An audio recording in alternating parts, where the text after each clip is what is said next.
Fellow countrymen, I must entreat your indulgence for a short time, and I beg you will endeavour to preserve the most perfect silence.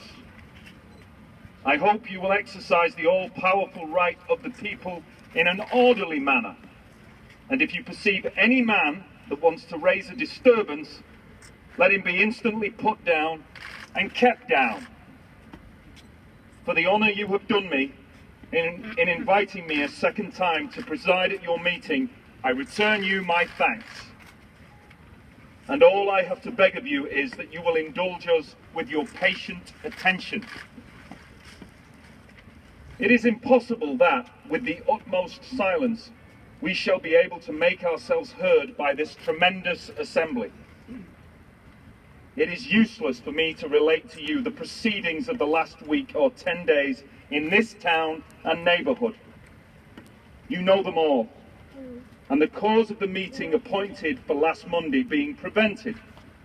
I will therefore not say one word on that subject, only to observe that those who put us down and prevented us from meeting on Monday last by their malignant exertions have produced twofold the number today. It will be perceived that in consequence of the calling of this new meeting, our enemies, who flattered themselves they had gained a victory, have sustained a great defeat.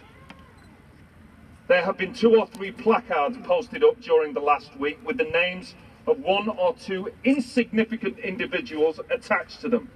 One Tom Long or Jack Short, a printer.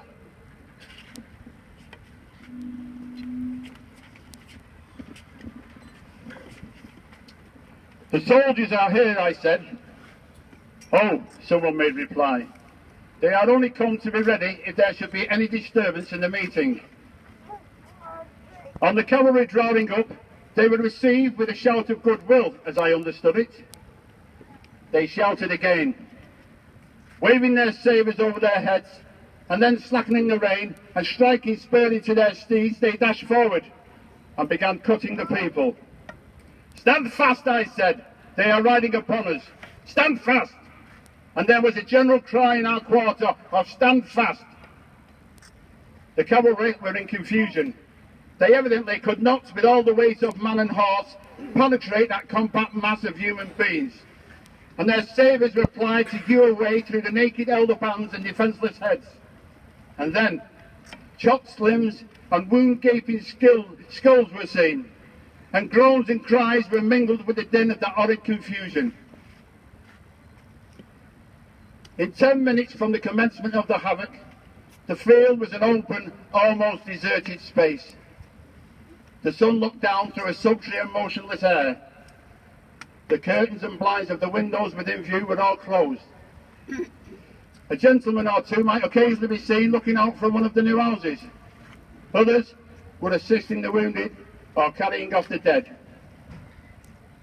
The hustings remained, with a few broken and hewed flags, staves erect, and a torn and gashed banner or 2 dropping, whilst over the field were strewn caps, bonnets, hats, shawls and shoes, and other parts of male and female dress, trampled, torn and bloody. The yeomanry had dismounted.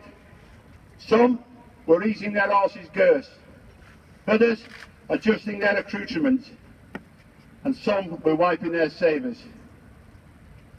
Several mounds of human beings still remained, where they had fallen crushed down and smothered. Some of these still groaning, others with staring eyes were gasping for breath, others would never breathe no more.